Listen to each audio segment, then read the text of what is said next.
করছে। তো যখন আমাকে রিচ আউট করা হয় এই কাজটার জন্যে, আমাকে বলা হয় যে এটা একটা ক্রিকেট নিয়ে একটা গল্প। তো সেটা প্রথমে একটা মানে পয়েন্ট অফ ইন্টারেস্ট ছিল যে ক্রিকেট নিয়ে কোনো ওয়েব সিরিজ এর আগে হয়নি, আর আমার চরিত্রটা হচ্ছে একটা সাংবাদিকের চরিত্র।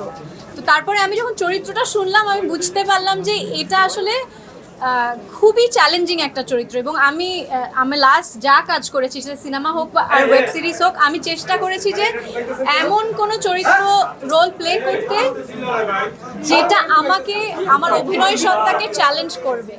তো আমার মনে হয় যে আমি যে চরিত্রটা, আমার চরিত্রের নাম জিনিয়া। জিনিয়া একজন ক্রিকেট জার্নালিস্ট, কিন্তু বিভিন্ন ধরনের এই বাজি রিলেটেড ইস্যুতে জিনিয়া অনেক ধরনের কি বলবো, ওকে অনেকগুলো লেয়ার প্লে করতে হয়েছে।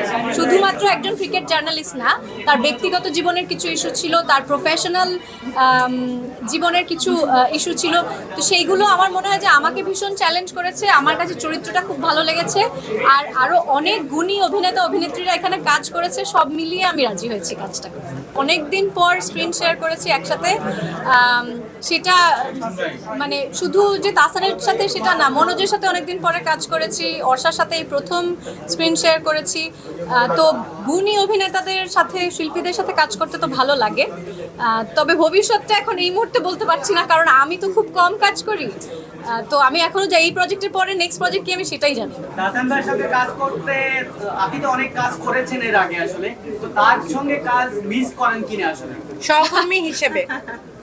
আমি ওভারঅল কাজ করাটাই, আমি এত কম কাজ করি যে আমি কাজ করাটাই মিস করি না। অভিনয়টা ভালোবাসার জায়গা থেকে করি, আর কম কাজ করি আমার মনে হয় সেই জন্যই মনোযোগ দিতে পারি কাজে। আর এইবার আমি বলি যে এখন আমার এই ঈদে এই বাংলায় এই বাজি ওয়েব সিরিজটা রিলিজ হচ্ছে চরকিতে।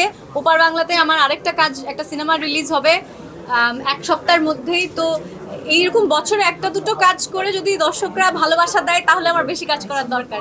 আচ্ছা, আমার অনেকদিন পরে কি আমার রোজালিতে কাজল রেখা রিলিজ পেয়েছে, আর গত বছর মাইসেলফ অ্যালেন স্বপন চরকিতে রিলিজ করেছে।